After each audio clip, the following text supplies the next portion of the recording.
How to clean the banking cesspit is Hugo Dixon's op-ed this morning. With me from Breakingviews to talk about this is assistant editor Robert Cole. Can we clean up the cesspit? Well, I think we can actually, but I don't think that the ways in which are being suggested, primarily breaking the banks up, bringing back a Glass-Steagall kind of effect, trying to break this link between retail banking and casino banking. I think that's all kind of missing the point. I think the big thing to do in terms of cleaning up the bank is, and this is what Hugo's touching on here in some detail, but in a sort of broader term, I'd say that it's essential to increase competition. We have basically too big banks, so you need to increase that sense of competition, which is kind of counterintuitive at the moment, because you kind of think that all the effort ought to be in making life as easy as possible for the banks. But I don't think that that's necessarily the right way of looking at that, and that actually competition would be very good, or greater diversity in competition would be good for banks. But a number of the issues that are raised, or a number of the points that are raised, all of this stuff takes a long time. Well, yeah. What are there any shorter-term fixes that Hugo talks about that could be put in place that might see this happen sooner, and let's face it, allay the anger of the public? Yeah, I think that I think you have to be patient. I think that it's pointless trying to say that these reforms will take time, therefore we shouldn't do them. What actually we should be saying is that these reforms will take time. Let's get on and start the process. But he points, I think, to three, if you like, specifics. Yep. The first is on pay, and to ensure that, I think it's done in some circles already, and there may be even some rules which command it to happen, but bankers should be paid in subordinated debt. We hear about how they're paid in shares,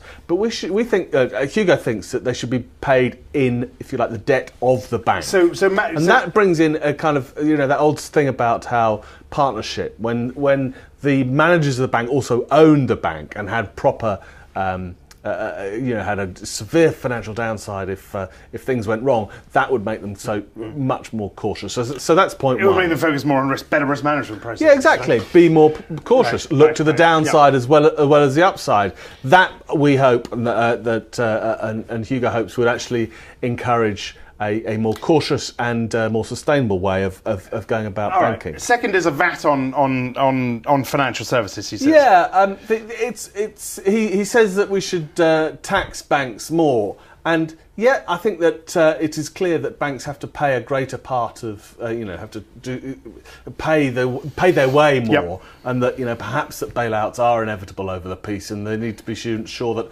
over time they collect they pay that money back through the tax system. But the tax system can also be used to discourage bad behaviour or inadvisable behaviour. Correct market mistakes or flaws, if you like, and so a tax could be used to discourage the use of hot money, for example.